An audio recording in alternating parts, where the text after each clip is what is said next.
कृष्णाय वासुदेवाय हरये परमात्मने प्रणतः क्लेशनाशाय गोविंदाय नमो नमः। हरे कृष्णा। आप सभी भक्तों का दिन शुभ हो। हे प्रिय भक्तों, आज कार्तिक मास का छठा पावन दिन प्रारंभ हुआ है। प्रभु की कृपा का यह अनुपम प्रभात, जब प्रत्येक किरण हरि नाम से आलोकित है और हर हृदय में भक्ति की मधुर तरंगे उमड़ रही हैं। तो आइए कथा प्रारंभ करने से पहले हम सब मिलकर श्री हरि और तुलसी माता के चरणों में अपने मन, वचन और कर्म से प्रणाम करें। हे दामोदर, हे कृष्ण कन्हैया, आपके वंशी स्वर से समस्त संसार में आनंद झरता है। आपकी कृपा से हमारे जीवन का तम दूर हो, हमारे मन में आपकी भक्ति का दीप सदा जलता रहे। आपका नाम हमारे होंठों पर और आपकी स्मृति हमारे हृदय में सदा बस जाए। हे तुलसी माता, आपकी पावन छाया में मन को शांति मिलती है। आपके एक पत्ते से ही प्रभु की पूजा संपूर्ण होती है। हम प्रार्थना करते हैं कि आप हमारे घरों को पवित्र करें और हमारे जीवन में हरि स्मरण की लहरें सदा बहती रहे। इस कार्तिक मास का हर क्षण हमारे लिए भक्ति, प्रेम और कृपा का उत्सव बने। हर दीपक यह संदेश दे कि जहां हरि का नाम है वहीं सच्चा सुख और प्रकाश है। तो सभी भक्तजन एक बार प्रेम से बोलिए श्री हरि विष्णु भगवान की जय। बोलिए पावन तुलसी माता की जय। तो आइए सुनते हैं आज की कार्तिक मास की पुण्य फल देने वाली कथा और महात्म्य। हे प्रिय भक्तों, आइए सबसे पहले सुनते हैं कार्तिक स्नान की एक बहुत ही सुंदर कथा। एक बुढ़िया माई थी, उसके एक बेटा और बहू थे। बुढ़िया माई चातुर्मास में पुष्कर स्नान किया करती थी। सास ने उपवास में खाने योग्य बहू को फलाहार बनाने के लिए कहा, तो बहू ने खाली टिफिन ही रख दिया। बेटा माँ को छोड़ने के लिए पुष्कर गया तो रास्ते में अपनी माँ से बोला कि माँ, आप फलाहार कर लो। फिर जहाँ पर पानी मिला, माँ ने वहीं बैठकर फलाहार कर लिया। भगवान की कृपा से खाली टिफिन फलों से भर गया था। माँ ने फलाहार किया और माँ के रहने के लिए बेटे ने एक झोंपड़ी बना दी और झोंपड़ी बनाने के बाद वह वापस अपने घर आ गया।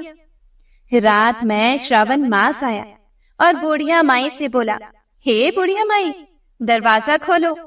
तब बुढ़िया माई ने पूछा कि आप कौन हैं? फिर बाहर से आवाज आई कि मैं श्रावण मास हूँ। बुढ़िया माई ने तुरंत दरवाजा खोल दिया। बुढ़िया माई ने शिव पार्वती जी की पूजा अर्चना की, बेल पत्र से उनका अभिषेक किया और जाते समय श्रावण मास ने बुढ़िया माई को आशीर्वाद दिया और उनके आशीर्वाद से झोंपड़ी की एक दीवार सोने की बन गई। उसके बाद भाद्रपद मास आया। उसने भी बुढ़िया माई को दरवाजा खोलने के लिए कहा। बुढ़िया माई ने दरवाजा खोला, सत्तू बनाकर कजरी तेज बनाई। भाद्रपद मास ने बुढ़िया माई को आशीर्वाद दिया और उनके आशीर्वाद से झोंपड़ी की दूसरी दीवार भी सोने की बन गई। फिर आश्विन मास आया और उसने भी दरवाजा खोलने को कहा। बुढ़िया माई ने दरवाजा खोला, पितरों का तर्पण करके ब्राह्मण भोज कराकर श्राद्ध किया। नवरात्रि में माँ दुर्गा को अखंड ज्योति जलाकर उन्हें प्रसन्न किया। सत्य की विजय दिवस के रूप में बुराई का अंत की खुशी में दशहरा मनाया। और आश्विन मास ने भी जाते जाते प्रसन्न होकर तीसरी दीवार भी बहुमूल्य रत्नों से जड़ित कर दी और बुढ़िया माई को सदैव प्रसन्न रहने का आशीर्वाद दिया। इन सब के बाद कार्तिक मास आया। उसने भी बुढ़िया माई को दरवाजा खोलने के लिए कहा। बुढ़िया माई ने दरवाजा खोला और अति प्रसन्न मन से कार्तिक स्नान किया। दीप दान करके दिवाली, गोवर्धन पूजा, भैया दूज, गोपाष्टमी, आंवला नवमी मनाई और कार्तिक मास ने भी जाते समय उन्हें आशीर्वाद दिया और झोंपड़ी के स्थान पर महल बन गया। बुढ़िया माई गरीबों की सेवा करके भजन कीर्तन में अपना समय बिताने लगी। फिर एक दिन उनका बेटा अपनी माँ को लेने आया तो उसने अपनी माँ और झोंपड़ी को नहीं पहचाना। फिर उसने पड़ोसियों से पूछा कि मेरी माँ कहाँ है। फिर उसे पड़ोसियों ने बताया कि तेरी माँ तो बड़ा ही धर्म कर्म का काम करती है, सेवा करती है, पूजा पाठ करती है, और इसीलिए भगवान ने उसे आशीर्वाद के रूप में ये महल दिया है। यह सब सुनकर बेटा माँ के चरणों में गिरकर बोला कि माँ घर चलो। सारे सामान के साथ बेटा माँ को घर ले आया। सासू माँ के ठाट बाट देखकर उनकी बहू के मन में भी लालच आ गया और उसने अपनी माँ को भी पुष्कर छोड़कर आने के लिए कहा। तो उसका पति अपनी सास को भी पुष्कर छोड़कर आ गया। परंतु जो बहू की माँ थी उसका धर्म कर्म में बिल्कुल भी मन नहीं लगता था। वह 4 समय तो भोजन करती थी और दिन भर सोई रहती थी। 4 मास आए और चले गए और जाते समय उसकी झोंपड़ी गिर गई और बहू की माँ गधे की योनि में चली गई, क्योंकि औरत लक्ष्मी का रूप है और लक्ष्मी की तरह औरत को चंचल होना चाहिए। भगवान की पूजा पाठ और अतिथि का सम्मान और दान पुण्य करते रहना चाहिए। जब चतुर्मास बीत गया तब बहू ने अपने पति से कहा कि अब मेरी माँ को भी ले आओ। जब जवाई सास को लेने गया तो उसे सास कहीं भी नहीं मिली। तब लोगों से पूछने पर लोगों ने उसे बताया कि तेरी सास धर्म कर्म कुछ नहीं करती थी, सारा दिन खाती रहती थी और सोई रहती थी, जिससे वह गधी योनि में चली गई। जवाई गधी योनि को बांधकर घर ले आया। उसकी पत्नी ने पूछा कि मेरी माँ कहाँ है। तब उसके पति ने कहा कि तेरे लालच की वजह से तेरी माँ गधी योनि में आ गई। बड़े बड़े विद्वानों, ब्राह्मण, ऋषि मुनियों से पूछने पर उन्होंने बताया कि तेरी सास के स्नान किए हुए पानी से स्नान करने पर उसे मनुष्य योनि मिलेगी। तब बहू ने ऐसा ही किया और उसकी माँ फिर से मनुष्य योनि में आ गई। हे राधा दामोदर भगवान, जैसा आपने बुढ़िया माई को दिया वैसा उस सबको देना। कहानी को कहने वाले, सुनने वाले और हुंकारा भरने वाले सभी पर अपना आशीर्वाद बनाए रखना। सभी के घर धन धान्य से भरना। जय श्री हरि विष्णु। हे प्रिय भक्तों, तो आइए अब सुनते हैं आज की महात्म्य कथा में आगे का वृतांत। जैसा कि हमने पिछले अध्याय में सुना कि जलंधर की आज्ञा मिलने पर दैत्यों ने द्रोणाचल पर्वत, जिस पर अपार संजीवनी बूटियां थी, जिनका प्रयोग करके देव गुरु बृहस्पति जी सभी देवताओं को जो भी युद्ध में मारे जाते थे उन्हें फिर से जीवित कर देते थे। जब दैत्यों को जलंधर ने आज्ञा दी कि द्रोणाचल पर्वत उठाकर समुद्र में फेंक दो, तब दैत्यों ने वह संपूर्ण द्रोणाचल पर्वत उठाकर समुद्र में फेंक दिया। इसके बाद देव गुरु बृहस्पति जी जब दोबारा से युद्ध आरंभ हुआ तो एक बार फिर से संजीवनी बूटी लेने के लिए द्रोणाचल पर्वत पर गए, लेकिन वहां पर उन्हें पर्वत नहीं मिला। तो देवताओं का संहार होते हुए देखकर देव गुरु बृहस्पति जी घबरा गए और व्याकुल होकर बृहस्पति देव ने देवताओं से कहा कि अब शीघ्र यहाँ से भागो, क्योंकि यह दैत्य जलंधर के अंश से उत्पन्न हुए हैं, इसीलिए यह तुम्हारे मारने से अब नहीं मरेंगे। देव गुरु बृहस्पति जी की यह बात सुनकर सभी देवता घबरा गए और भयभीत होकर भागने लगे। जब सभी देवता 10 दिशाओं में भागकर छिपने लगे, तब दैत्यराज जलंधर ने जीत के नगाड़े बजवाते हुए अमरावती नगरी में प्रवेश किया। देवताओं के भाग जाने पर इंद्र की राजधानी अमरावती पूरी शुंभ और निशुंभ के अधिकार में सौंप कर जलंधर देवताओं का पीछा करने के लिए सुमेरु पर्वत की ओर चल दिया। इंद्र आदि सभी देवता दैत्यराज जलंधर को अपनी ओर आता हुआ देखकर भगवान विष्णु की स्तुति करने लगे। वे नतमस्तक होकर विनीत भाव से बोले, हे मच्छ कच्छ आदि अनेक रूप धारण करके अपने भक्तों के दुखों को मिटाने वाले, हे सारी सृष्टि का पालन और संहार करने वाले, शंख चक्र गदा और पद्म को धारण करने वाले, हे प्रभु आपको बारंबार नमस्कार है। हे लक्ष्मी नारायण, हे दैत्यों का नाश करने वाले, हे पीताम्बरधारी, हे शरणागतों के रक्षक, आपको हमारा नमस्कार है। जलंधर नामक दैत्य से पीड़ित होकर हम देवताओं के समस्त संतापों को हरने वाले, हम चंद्र सूर्य 2 नेत्रों वाले आपको नमस्कार करते हैं। जो कोई भगवान की इस संकट नाशक स्तुति को पढ़ता या सुनता है, उसके समस्त संकट भगवान स्वयं दूर कर देते हैं। इसीलिए हे राजा पृथु, भगवान दैत्यों की स्तुति सुनकर और उनके महान दुखों को देखकर शीघ्रता से उठकर और गरुड़ पर सवार होकर जाने लगे। तब महालक्ष्मी जी ने उनसे पूछा कि हे प्रभु, आप कहाँ जा रहे हैं? तब भगवान श्री विष्णु ने उत्तर दिया कि हे प्रिय, तुम्हारे भाई जलंधर के भय से भयभीत तथा पीड़ित देवताओं की सहायता करने को मैं जा रहा हूँ। प्रभु की यह बात सुनकर लक्ष्मी जी उनसे कहने लगी, हे भगवान, मैं तो आपकी परम प्रिया हूँ, फिर आप मेरे भाई को कैसे मार सकते हैं? माता लक्ष्मी की ये बात सुनकर भगवान श्री हरि विष्णु ने कहा, हे देवी, शंकर जी से उत्पन्न और ब्रह्मा जी के वचन के कारण हम जलंधर को बिल्कुल नहीं मारेंगे। लक्ष्मी जी को इस प्रकार समझाकर शंख चक्र और गदा लेकर भगवान श्री हरि विष्णु जलंधर से युद्ध करने के लिए युद्ध भूमि में पहुंच गए। हे राजन, उस समय बहुत से दैत्य गरुड़ के पंखों के वेग से ही मारे गए। पवन से पीड़ित दैत्यों को देखकर जलंधर को अत्यधिक क्रोध आ गया और वह स्वयं भगवान श्री हरि विष्णु के सामने युद्ध करने को आ गया। उस समय जलंधर और भगवान विष्णु में घोर युद्ध हुआ। उस समय बाणों से आकाश ढक गया। तब भगवान श्री हरि विष्णु ने जलंधर के रथ का ध्वज, छत्र और बाण काट डाले और रथ के सभी घोड़ों को भी मार डाला। यह देखकर जलंधर ने गरुड़ के मस्तक पर गदा से जोरदार प्रहार किया, जिससे गरुड़ देव मूर्छित हो गए। तब भगवान श्री हरि विष्णु ने अपनी तलवार से जलंधर की उस गदा को ही काट डाला। इसके बाद जलंधर और भगवान विष्णु में कई वर्षों तक मल युद्ध होता रहा।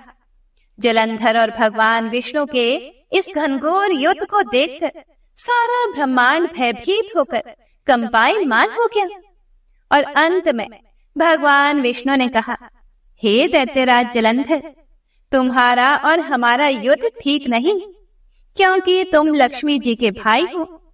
तब जलंधर कहने लगा, अगर आप प्रसन्न हैं तो मैं आपसे यह वरदान मांगता हूँ कि आप लक्ष्मी जी और गरुड़ जी सहित मेरे घर में ही निवास करें। हे प्रिय भक्तों, नारद जी बोले कि हे राजन, यह सुनकर भगवान श्री हरि विष्णु जी, लक्ष्मी जी और गरुड़ सहित उसके यहाँ रहने का वचन देकर चले गए। तब समस्त देवी देवताओं के स्थान पर दैत्यों की नियुक्ति करके जलंधर अपनी राजधानी में निवास करने लगा और देवताओं, गंधर्वों और किन्नरों के पास जितने भी रत्न थे वे सब छीनकर उसने अपने अधिकार में कर लिए। निशुंभ को शासन के लिए पाताल में भेज दिया और वहां पहुंचकर निशुंभ ने शेष आदि नागों को अपने वश में कर लिया। इस प्रकार जलंधर देव, यक्ष, किन्नर, गंधर्व और मनुष्य सबको अपनी प्रजा बनाकर पुत्र के समान और धर्म की नीति से उनका पालन करते हुए त्रिलोकी पर शासन करने लगा। यह कथा सुनाकर देव ऋषि नारद जी ने कहा, हे राजन, एक समय भगवान का दर्शन करने और जलंधर का वैभव देखने के लिए हम भी उसकी राजधानी में चले गए। जलंधर की राजधानी की यात्रा का वर्णन करते हुए देव ऋषि नारद ने कहा, नारायण नारायण। हे राजा पृथु, जब मैं जलंधर की पुरी में पहुंचा तो जलंधर ने वहां पर हमारा बहुत आदर सत्कार किया। वह भक्ति भाव और श्रद्धा से हमारा पूजन करके विनती करने लगा। वो बोला कि हे महाराज, कहिए आपका आगमन किस अभिप्राय से हुआ है और मेरे लिए क्या आज्ञा है। तब हमने उससे कहा कि हे दैत्यराज, मैं कैलाश पर्वत पर गया था। वहां शिव जी और पार्वती जी का वैभव देखकर मैं तो चकित रह गया। अब तीनों लोकों का भ्रमण करते हुए मैंने यहाँ आकर आपकी समृद्धि देखी है। आपकी और शिव जी की समृद्धि और वैभव में किसी प्रकार का भी कोई अंतर मुझे नजर नहीं आता, लेकिन तुम्हारा वैभव स्त्री रहित है। कामदेव के शत्रु शरीर पर भस्म लेपन करने वाले वीतरागी शिव जी के पास स्त्री रतन के रूप में देवी पार्वती जी हैं। यद्यपि तुम्हारे पास भी अनेक सुंदर स्त्रियां हैं, लेकिन उनमें से एक भी ऐसी नहीं जिसकी तुलना पार्वती जी से की जा सके। इसीलिए तुम्हारा सुंदर स्त्री से रहित यह अधूरा वैभव देखकर यही निश्चित हुआ कि शिव जी के समान सारे ब्रह्मांड में किसी का भी वैभव नहीं है। उनके पास पार्वती के रूप में ऐसी अनुपम स्त्री है जिसको देखकर ब्रह्मा जी ने अनेक अप्सराओं की रचना की, लेकिन एक भी पार्वती जी के समान नहीं बन सकी। नारद जी ने आगे कहा, हे राजा पृथु, मैं तो केवल इतनी बात कहकर वहां से चला आया, लेकिन पार्वती जी की अपूर्व सुंदरता की बात को सुनकर जलंधर कामदेव के ज्वर से पीड़ित हो गया। दरअसल भगवान की इच्छा से ही देव ऋषि नारद जलंधर के पास यह सब कुछ कहने के लिए गए थे। हे प्रिय भक्तों, देव ऋषि की बात को सुनकर जलंधर ने उसी समय राहु को बुलाकर कहा कि तुम अभी कैलाश पर्वत पर जाकर शिव को हमारी आज्ञा सुनाओ।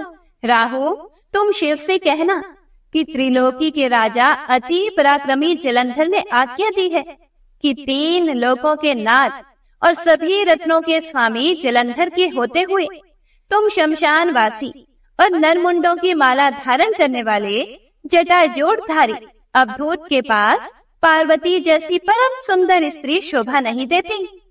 तीनों लोकों का स्वामी होने के कारण सभी रत्नों पर मेरा ही अधिकार है, क्योंकि पार्वती स्त्री रूप में रत्न है, इसीलिए वह मेरे पास ही शोभित हो सकती है। हे राजन, दैत्यराज जलंधर की आज्ञा पाकर राहु उसी समय चंद्रमा के समान उज्जवल कैलाश पर्वत पर जा पहुंचा और अपनी भयानक दृष्टि से ददीप्यमान कैलाश पर्वत को काला कर दिया। तब भगवान शिव के द्वारपाल नंदी द्वारा शिव जी के सम्मुख उपस्थित किए जाने पर राहु ने दैत्यराज जलंधर की ये सभी आज्ञा सुना दी। राहु की बात सुनते ही भगवान शिव की दोनों भ्रिकुटियां कमान के समान गुस्से से तन गई। तब उनकी भौहों से एक अति भयंकर पुरुष उत्पन्न हुआ जो सिंह के समान मुख वाला था। उसके लाल लाल अग्नि के समान विकराल नेत्र थे और उसके सारे शरीर पर बड़े बड़े बाल खड़े हुए थे। वह उत्पन्न होते ही भयंकर मनुष्य विकराल मुख फैलाकर राहु को खा जाने के लिए आगे बढ़ा। अब तो राहु भयभीत होकर कहने लगा, हे देवों के देव महादेव जी, एक तो मैं ब्राह्मण हूँ, दूसरा दूत के रूप में यहाँ पर उपस्थित हुआ हूँ, इसीलिए अब आप कृपया करके मुझे तो मत मारिए। राहु की यह बात सुनते ही भगवान शंकर ने उसे आकाश में फेंक दिया। तब वह भयंकर पुरुष शिव जी के पास आया और अत्यंत विनम्र भाव से भगवान शिव से कहने लगा, हे महादेव, मैं भूखा हूँ, कृपया मुझे कुछ खाने को दीजिए। तब शिव जी ने कहा, तुम अपने हाथ पैरों को खा जाओ। शिव जी की आज्ञा पाते ही वह विशाल काय मनुष्य अपने हाथ और पैरों सहित अपने सारे धड़ को खा गया। जब केवल मुंह ही शेष बचा, तब भगवान शंकर ने प्रसन्न होकर उससे कहा कि तुमने मेरी आज्ञा का पालन किया है, इसीलिए आज से तुम संसार में कीर्ति मुख के नाम से जाने जाओगे और आज से मैं तुम्हें अपना द्वारपाल नियुक्त करता हूँ। पहले पूजा तुम्हारी होगी, उसके बाद ही हमारी होगी। तुम्हारी पूजा के बिना हमारी पूजा निष्फल ही रहेगी। और उधर शिव जी के द्वारा आकाश में फेंका गया राहु बर्बर देश में जाकर गिर गया। राहु की ऐसी दशा सुनकर जलंधर अत्यंत क्रोधित हुआ और शिव जी से लड़ने के लिए दैत्यों की 1 करोड़ सेना लेकर अपनी पुरी से बाहर निकला। इसी समय उसके सामने एक आंख वाले दैत्य गुरु शुक्राचार्य और अंग भंग राहु को उसने आते हुए देखा। इसके अलावा और भी अनेक अपशकुन हुए, परंतु उन्हें देखकर भी वह नहीं रुका। वह अपार दैत्य सेना सारे आकाश में बादलों की तरह छा गई। जब देवताओं ने दैत्यराज जलंधर को अपार सेना सहित कैलाश पर्वत पर चढ़ाई करते देखा, तो चुपचाप इसकी सूचना भगवान शिव को दे दी और समाचार पाते ही भगवान शिव ने विष्णु भगवान का स्मरण किया और भगवान विष्णु स्मरण करते ही उनके सामने उपस्थित हो गए। तब शिव भगवान ने विष्णु से कहा, हे नारायण, देवताओं को पीड़ा देने वाली इस महादैत्य को आपने क्यों नहीं मारा? इतना ही नहीं, आप स्वयं श्री लक्ष्मी सहित उसके घर में ही विराजमान हो गए। आखिर इसका क्या कारण है? तब भगवान विष्णु ने उत्तर दिया, हे महादेव, यह महादैत्य आपके अंश से ही उत्पन्न हुआ है और लक्ष्मी जी का भाई है। इसी कारण हमने उसको नहीं मारा। अस्तु, यह महादैत्य आपके ही हाथ से मारा जाएगा। भगवान श्री हरि विष्णु की यह बात सुनकर भगवान शिव कहने लगे, यह तेजस्वी दैत्य तो हमसे भी ऐसे नहीं मारा जा सकेगा। इसीलिए इसको मारने के लिए आप अपना तेज देने की कृपा कीजिए। शिव जी के ऐसे वचन सुनकर श्री विष्णु भगवान सहित समस्त देवताओं ने अपना तेज शिव जी को दे दिया। फिर शिव जी भगवान ने उस तेज को इकट्ठा करके सुदर्शन चक्र और एक वज्र बनाकर जलंधर से युद्ध करने के लिए तत्पर हुए। शिव जी के भूत गणों की सेना में समस्त देवता गण भी सम्मिलित हो गए। उधर जलंधर अपनी सेना सहित कैलाश के पास पहुंच गया और इधर कीर्तिमुख और नंदी आदि समस्त गण और देवताओं की सेना भी युद्ध के मैदान में आ डटी। देवताओं और जलंधर की सेना में ऐसा घोर संग्राम हुआ कि समस्त भूमंडल कंपायमान हो गया। युद्ध के मैदान में जितने भी दैत्य मरते, दैत्य गुरु शुक्राचार्य उन्हें अपनी संजीवनी विद्या से जीवित कर देते। यह दृश्य देखकर भूत आदि गणों ने शिव जी के समीप जाकर उनसे संपूर्ण वृतांत कह सुनाया। तब भगवान शिव ने कंदरा के समान मुख वाले महाभयंकर लाल जंघा नामक एक कन्या अपने मुख से उत्पन्न की और वह कन्या हुंकार मारकर दैत्यों को अपने मुख में डालते हुए श्री शुक्राचार्य जी को उठाकर आलोक हो गई। तब शिवगण निर्भय होकर दैत्य सेना को पूरी तरह मारने लगे। गणों की इस मार से व्याकुल होकर दैत्य सेना भाग खड़ी हुई। दैत्य सेना को इस प्रकार भागते हुए देखकर जलंधर के सेनापति शुंभ निशुंभ और काल नेमी ने आगे बढ़कर देव सेना पर प्रत्याक्रमण कर दिया। जब देव सेना दैत्यों की मार से विचलित हो उठी, तब गणेश जी और शुंभ के बीच घनघोर संग्राम हुआ। दैत्यों को पराजित होते देखकर जलंधर स्वयं युद्ध क्षेत्र में आया। उसे देखकर वीरभद्र ने जलंधर पर अनेक प्रहार कर दिए। हे प्रिय भक्तों, कीर्तिमुख का ही एक नाम वीरभद्र भी है। तब जलंधर ने क्रोधित होकर अपना परिघ उस पर दे मारा और उसके रथ की ध्वजा काट दी। फिर उसने देव सेना पर भयंकर बाण वर्षा करके उसमें भगदड़ मचा दी।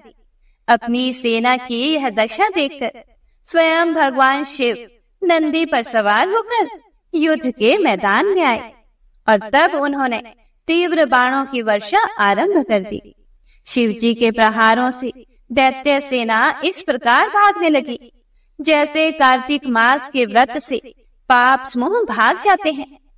उसी समय भगवान शिव ने अपने बाणों से खड़ग रोमा का सिर काटकर पृथ्वी पर गिरा दिया। इसके पश्चात जैसे ही जलंधर आगे बढ़ा, शिव जी ने उसके रथ के घोड़ों और सारथी को मार गिराया।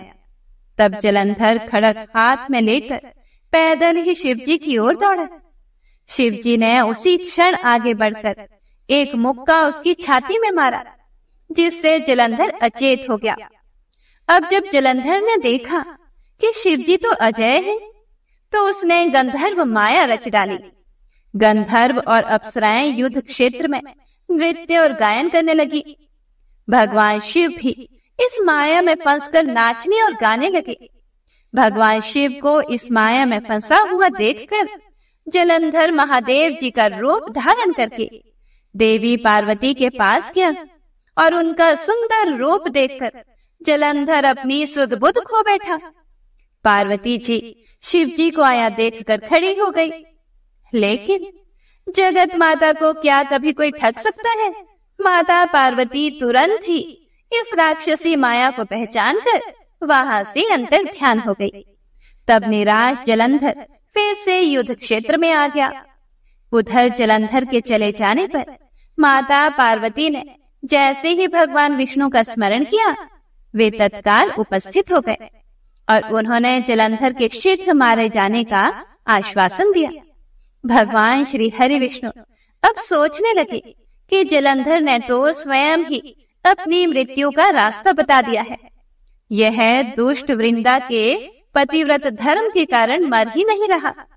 इसीलिए देवताओं और अपने भक्तों की रक्षा के लिए हमको ही वृंदा को धर्म से डिगाने का यह घोर पाप कर्म करना पड़ेगा, क्योंकि ऐसा किए बिना तो यह दुष्ट नहीं मरेगा।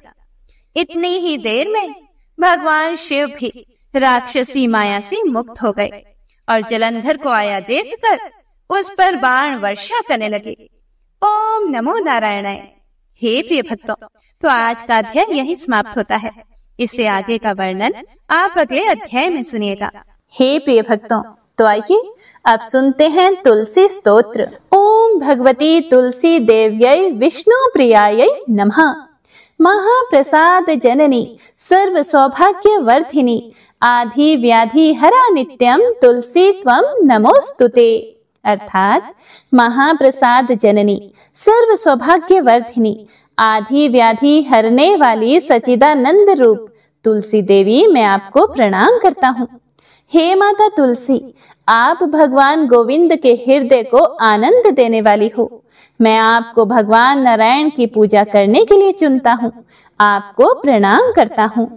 देवी तुलसी माँ को मेरा प्रणाम, मैं आपको नमन करता हूँ। हे विश्व की पालक, आप श्री हरि की परम प्रिय हैं। हे देवी, आपकी शक्ति के कारण ब्रह्मा से लेकर सभी देवता संसार को बनाने, बनाए रखने और उसका अंत करने में सक्षम है। इसका अर्थ है कि आपके कारण ही ब्रह्मा जी के साथ अन्य देवता गण सृष्टि के निर्माण, उसके पालन पोषण और विनाश में लगे हुए हैं। देवी तुलसी जी, आपको मेरा प्रणाम। जो जीवन में कल्याण लाती हैं, उस देवी तुलसी को नमस्कार है। जो श्री विष्णु जी की प्रिय हैं और जो शुभ हैं, मुक्ति प्रदान करने वाली और समृद्धि प्रदान करने वाली देवी तुलसी को मेरा नमस्कार है। देवी तुलसी को नमस्कार। हे देवी, कृपया मुझे सभी प्रकार के दुर्भाग्य और विपत्तियों से बचाए रखना। हे देवी, आपकी महिमा का वर्णन करना, यहाँ तक कि आपका स्मरण मात्र ही मनुष्य को पवित्र बना देता है। देवी तुलसी जी को प्रणाम। मैं देवी तुलसी को पूरी श्रद्धा के साथ प्रणाम करता हूँ, जो देवियों में सबसे प्रमुख है और जिनका तेजोमय रूप है, जिसे देखकर इस नश्वर संसार के सभी पापी अपने पापों से मुक्त हो जाते हैं। देवी तुलसी को मेरा प्रणाम। इस पूरे विश्व को देवी तुलसी जी ने संरक्षित किया है, जिसमें गतिमान और अचल दोनों प्राणी शामिल हैं। देवी पापी व्यक्ति के सभी पापों को नष्ट कर देती है। एक बार जब वे उसे देखते हैं और भक्ति के साथ उसके सामने आत्मसमर्पण करते हैं, इसका अर्थ है कि माता तुलसी चर और अचर समेत पूरे जगत की रक्षा करती हैं और अपने दर्शन मात्र से ही पापी मनुष्यों के सभी पापों को नष्ट कर देती हैं, या फिर तुलसी के दर्शन से ही पापियों के पाप खत्म हो जाते हैं। देवी तुलसी को मेरा प्रणाम। जो भी श्रद्धा के साथ देवी तुलसी के सामने हाथ जोड़कर प्रणाम करते हैं, वे इस कलयुग के बंधनों को पार कर जाते हैं और सभी प्रकार के सुख और प्रसन्नता को प्राप्त करते हैं, फिर चाहे वो महिला हो, व्यापारी हो या कोई अन्य जन। देवी तुलसी को मेरा नमस्कार। देवी तुलसी के समान इस पृथ्वी पर और कोई देवता नहीं है। देवी विश्व को उसी प्रकार शुद्ध करती हैं जैसे वैष्णव भगवान विष्णु जी के संग से शुद्ध होते हैं। देवी तुलसी को मेरा प्रणाम। इस कलयुग में भगवान विष्णु जी के माथे पर तुलसी पत्र चढ़ाना भक्तों के मस्तक पर विष्णु जी के वरदान, कृपा और आशीर्वाद को हमेशा बनाए रखता है। इसका अर्थ है कि जो व्यक्ति इस कलयुग में भगवान विष्णु जी के सिर पर तुलसी जी को अर्पित करता है, उसके ऊपर हमेशा विष्णु जी का आशीर्वाद बना रहता है। तुलसी देवी को नमस्कार। तुलसी में हमेशा सभी देवताओं का निवास रहता है, इसीलिए इस संसार में तुलसी जी की पूजा करना सभी देवताओं की पूजा के समान है। इसका अर्थ है कि तुलसी की पूजा से सभी देवों की पूजा संपन्न हो जाती है। ऐसा माना जाता है कि तुलसी वृक्ष की जड़ में लक्ष्मी नारायण तथा तुलसी वृक्ष के तने में ब्रह्मा, सरस्वती और तुलसी पत्र में स्वयं उमा महेश्वर विद्यमान रहते हैं। इसके अतिरिक्त 33 कोटि देवता, सभी पवित्र तीर्थ और नदियां तुलसी की छांव में विराजमान रहते हैं। तुलसी वृक्ष प्रकृतिमय देव मंदिर है। तुलसी वृक्ष का स्पर्श करने वाली वायु भी शुद्ध हो जाती है। देवी तुलसी को मेरा नमस्कार, जो सब कुछ जानने वाली हैं और भगवान विष्णु जी की प्रिय हैं। आप अपने भक्तों को सभी प्रकार की समृद्धि प्रदान करती हैं। हे देवी, कृपया मुझे सभी प्रकार के पापों से बचाएं। देवी तुलसी जी को नमस्कार। पहले के समय में यह भजन बुद्धिमान पुंडरीक के द्वारा हर रोज भगवान विष्णु जी की पूजा करते हुए और उन्हें तुलसी के पत्तों से अलंकृत करते हुए गाया जाता था। देवी तुलसी जी को नमस्कार, जिनके 16 नाम है तुलसी, श्री, महालक्ष्मी, विद्या की विद्या अर्थात परा विद्या रूपा हो, यशस्विनी यानी प्रसिद्ध और प्रतिष्ठित, धर्ममयी और धर्मानना अर्थात धर्म का मुख या प्रतीक हो। देवी देव मनः प्रिया यानी देवियों और देवों को प्रिय। लक्ष्मी जी की प्रिय सखी। देवी स्वर्ग, भूमि यानी पृथ्वी, अचला यानी स्थिर, चला यानी अस्थिर। देवी तुलसी के इन 16 नामों का भक्तगण पाठ करते हैं या महिमा गाते हैं। देवी के 16 नामों का पाठ करने वाले भक्त आसानी से श्री हरि की भक्ति प्राप्त करते हैं और आखिर में भगवान विष्णु जी के चरण कमलों को प्राप्त करते हैं, जिन्हें मां तुलसी, पृथ्वी, महालक्ष्मी, कमल की स्वामिनी, श्री और हरि की प्रिय के नाम से भी जाना जाता है। देवी तुलसी को मेरा नमस्कार है।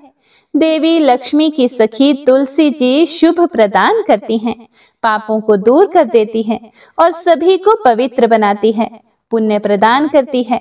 आपको मेरा प्रणाम है। देवी तुलसी जिनकी प्रशंसा देव ऋषि नारद द्वारा की जाती है और श्री नारायण की प्रिय हैं।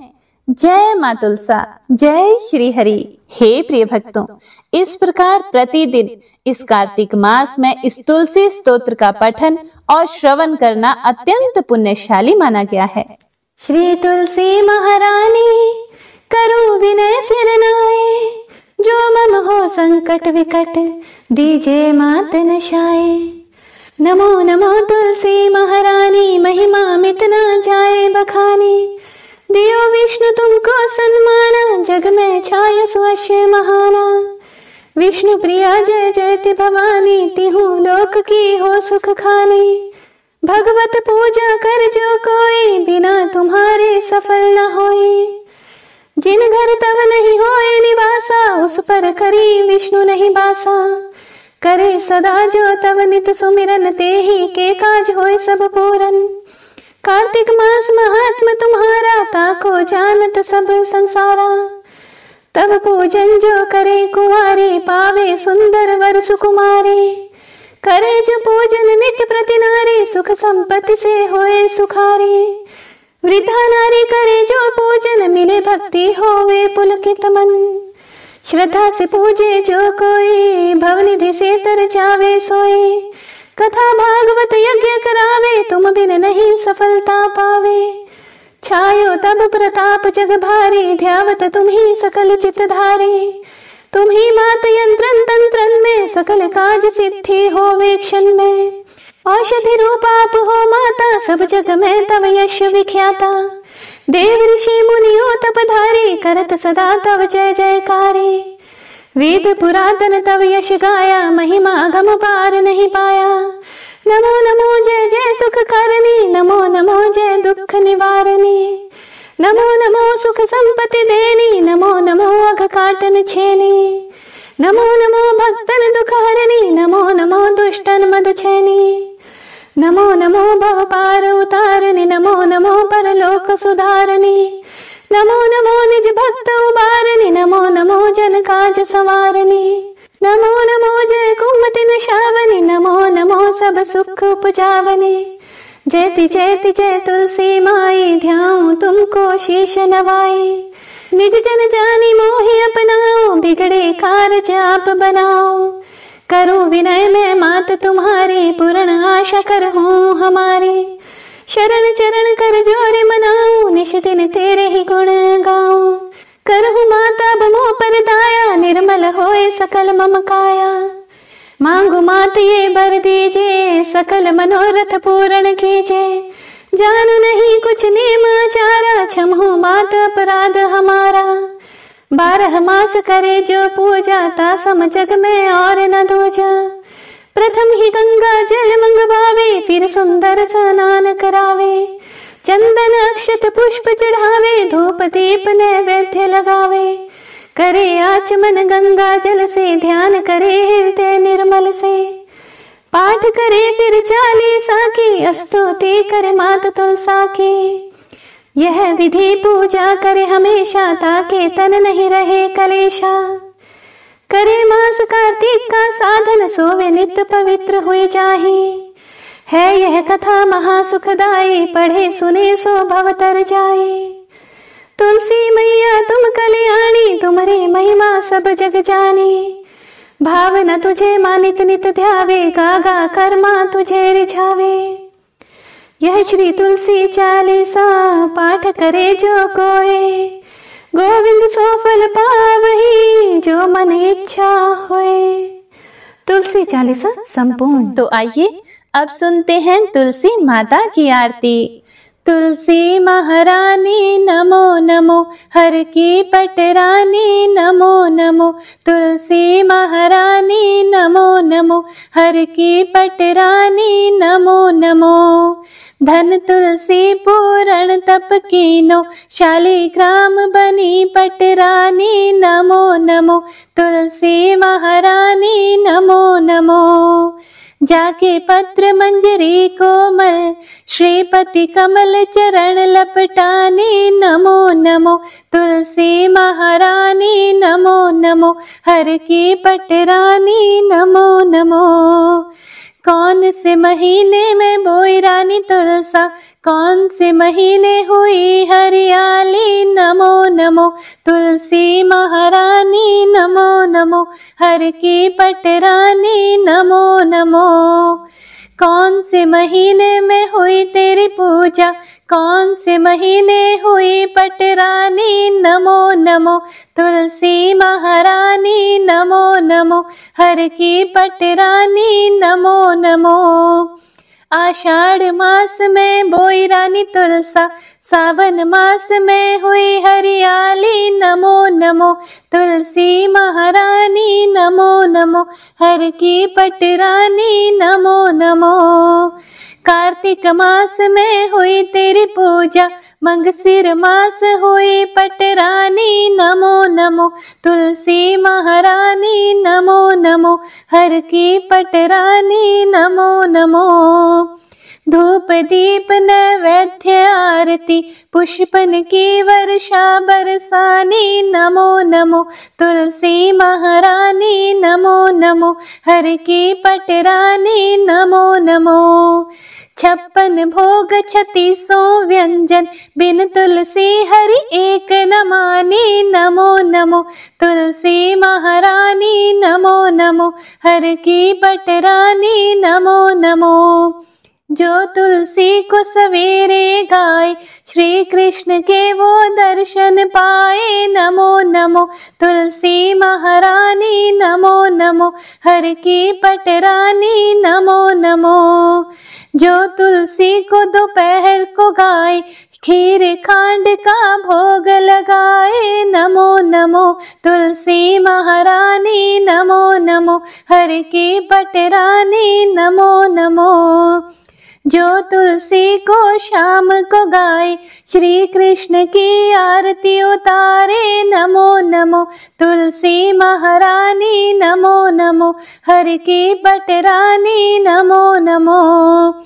जो तुलसी को रात को गाए, श्री कृष्ण के चरण दबाए। नमो नमो तुलसी महारानी, नमो नमो हर की पटरानी, नमो नमो।